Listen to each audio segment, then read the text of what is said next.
जीवन में जो दुख आपको मिल रहा है, भीष्म पितामह का प्रमाण दिखा रहा हूं, जो भी दुख आपको मिल रहा है, भीष्म पितामह कह रहे हैं मनुष्य अगर ये तमाम चीजें कर लेता है, और बहुत सरल हैं, विश्वास मानिए बहुत सरल है।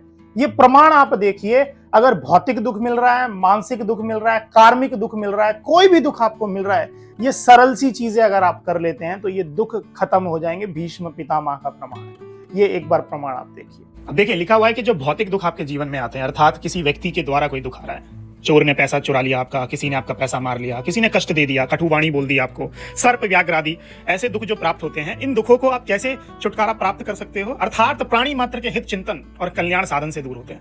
अगर आप लोगों की सेवा कर रहे हो, गरीबों की मदद कर रहे हो, तो आपको ना लोग कभी परेशान नहीं करेंगे, फिर आपके दुख वो खत्म हो जाएंगे।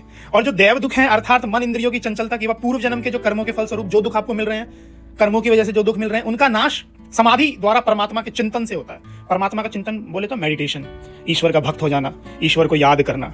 वस्तुतः किए गए कर्मों का फल तो भोगना ही होगा, परंतु साधारण पुरुष की अपेक्षा भक्तों को दुख की अनुभूति बड़ी न्यून कि वह नहीं के बराबर होती है। वे पर्वत के समान बड़ी विपत्तियों को भी विचलित और अधीर नहीं होते हैं। ठीक है, आप अगर ईश्वर को याद नहीं करते तो वो दुख तो आएंगे बड़ी भारी संख्या में, परंतु अगर आप भक्त हो जाते हैं ईश्वर के, तो वो दुख आपको भारी संख्या में नहीं आएंगे, वो साधारण ही लगेंगे आपको।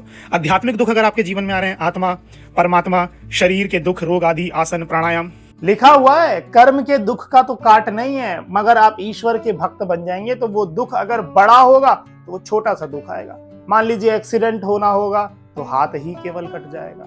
क्षमा चाहता हूं शब्दों के लिए, परंतु आप समझिए कर्मों के दुख का काट नहीं है। इसलिए ईश्वर की शरण में चले जाइए, अभी जो बड़े दुख आने वाले होंगे वो छोटे होके आएंगे।